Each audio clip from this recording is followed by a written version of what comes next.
तो जनाब, जैसे मैंने वक्फे से पहले अर्ज़ किया था कि जिन मामलात पर हमारा कोई जो है तनाज़ा नहीं होना चाहिए और जो मामलात जो है बरसों पहले बल्कि डेकेड्स दहाइयों पहले तय हो जाने चाहिए, वो मसले आज भी पाकिस्तान पे जो है मुसल्लत हैं। उसी में आप देखिए एक बड़ा सादा सा मसला है, स्कूल की रजिस्ट्रेशन होती है, कोई मसला नहीं होता, कॉलेज की होती है, मदारिस की रजिस्ट्रेशन पे क्यों जो है इतना ज़्यादा तनाज़ा खड़ा हुआ है। और ये समझ में नहीं आता कि जो मामला बज़ाहिर PTI के दौर हुकूमत में तय हो गया था वो दोबारा से क्यों ज़िंदा होकर सामने आ गया। मौलाना फजल रहमान साहब किस चीज़ का तकाजा कर रहे हैं, उनका क्या मुतालबा है, वो किस किस्म की तब्दीली चाहते हैं। और हुकूमत जो है उस पर भी बड़ी तनकीद बनती है कि हुकूमत ने यह किया कि उनसे वादा किया, उन्होंने पार्लियामेंट में, सेनेट में, कौमी असम्बली में बिल पास किए और आप सोचें क्योंकि जल्दबाजी में 33 बिल इकट्ठे पास हो रहे थे तो जनाब उनको पता ही नहीं कि हमने क्या कर दिया। तो बाद में जब पता चला कि जी FATF का मसला हो सकता है, दीगर मसाइल हो सकते हैं, तो हुकूमत अपने मौक़िफ़ से पीछे हटी। मसला ये कि जी दोनों तरफ से, चाहे हुकूमत का जो एक उसका जिस तरह से उसने अमल किया वो जहाँ पे जो है काबिल तनकीद है, वहाँ पर यह भी समझना होगा कि जी मौलाना किस चीज़ की फरमाइश कर रहे हैं। हमने रहनुमाई के लिए जहमत दी है, बहुत ही जाना माना नाम डॉक्टर मोहम्मद राग़िब हुसैन नईमी साहब किसी तारुफ के मुताज नहीं हैं, चेयरमैन इस्लामी नज़रियाती कौंसिल हैं और जामिया नईमिया लाहौर के नाज़िम आला भी हैं। बहुत बहुत शुक्रिया डॉक्टर साहब अपना कीमती वक्त देने का। तो जनाब मुझे समझाइए कि आप जमीयत उलमा इस्लाम के इतराज़ात को ये मदारिस की रजिस्ट्रेशन के मामले पर कैसे देखते हैं, और दूसरी तरफ हुकूमत का रवैया भी है कि वादा किया और फिर मुकर गए। जी बिस्मिल्लाहिर्रहमानिर्रहीम।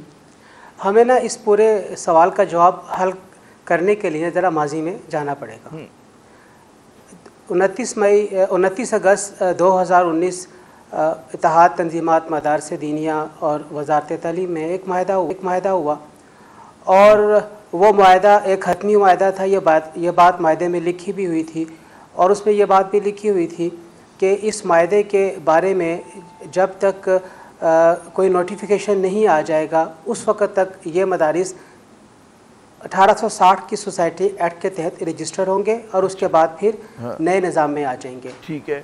अक्टूबर 2019 में DGRE का नोटिफिकेशन हो गया और DGRE इस्लामाबाद में मरकज़ी दफ्तर कायम हुआ और 16 रीजनल कैंपसेस पूरे पाकिस्तान में कायम हुए। हर सूबे में 3-3, आज़ाद कश्मीर में 2 और गिलगित बल्तिस्तान के अंदर भी 2। इस तरीके से 16 जो मराकज़ थे मदारिस को रजिस्ट्रेशन करने के वो कायम हो गए। लेकिन दरमियान असना इत्तेहाद तंजीमात मदारिस दीनिया और वज़ारत तालीम का जो नया जो एक पूरा का पूरा सेटअप था उसके दरमियान में ब्लॉक आ गए। और ये बात जहन में रहे कि बिज़नेस ऑफ रूल्स 1973 में तब्दीली करते हुए वज़ारत तालीम, वफाकी वज़ारत तालीम की जो फहरिस्त थी कामों की, उसमें 33 नंबर के ऊपर दीनी मदारिस की रजिस्ट्रेशन और मामलात को भी शामिल कर दिया गया था।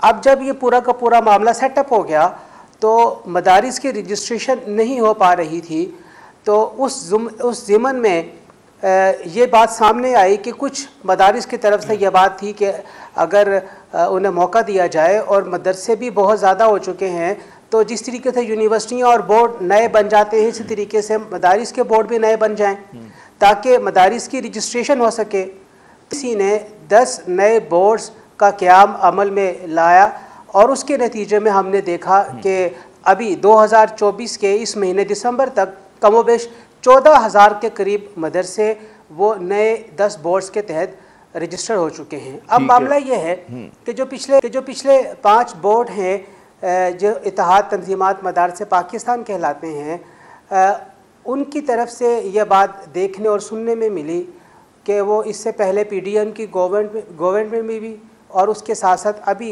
26वीं आइनी तरमीम के झेल में 1860 की सोसाइटी एक्ट में दफ़ा नंबर 21 में तरमीम करवाना चाहते हैं और उस तरमीम के मुताबिक पाकिस्तान में जितने भी मदरसे होंगे वो सिर्फ़ और सिर्फ सोसाइटी एक्ट के तहत ही रजिस्टर होंगे।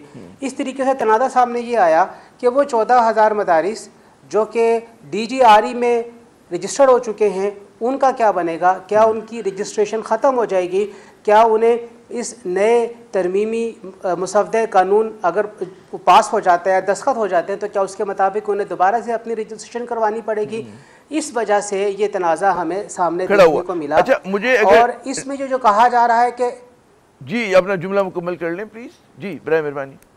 जी, जो कि FATF के कोई मामलात हैं, मैं नहीं समझता हूँ कि FATF के इसमें किसी भी किस्म के मामलात हैं, क्योंकि मनी लॉन्ड्रिंग को अगर रोकना है तो उसके लिए जो सबसे बेहतरीन ज़रिया है वो है अकाउंट्स का बैंक में खुलवाया जाना। मदारिस के अकाउंट बैंक में खुलेंगे तो किसी भी किस्म की अगर मनी लॉन्ड्रिंग होती है तो वो सामने आएगी। नईमी साहब, मैं ख़ता कलामी यूँ कर रहा था कि मुझे कहा जा रहा है कि वक्फ़ा ले लें, वक्फ़ा हम लेते हैं और फिर आकर आपसे वजाहत तलब करते कि जी FATF का जो मामला है वो कहाँ तक जो है एक चैलेंज है और दीगर मामला पर आपसे बात होती है, लेकिन वक्फ़े के बाद।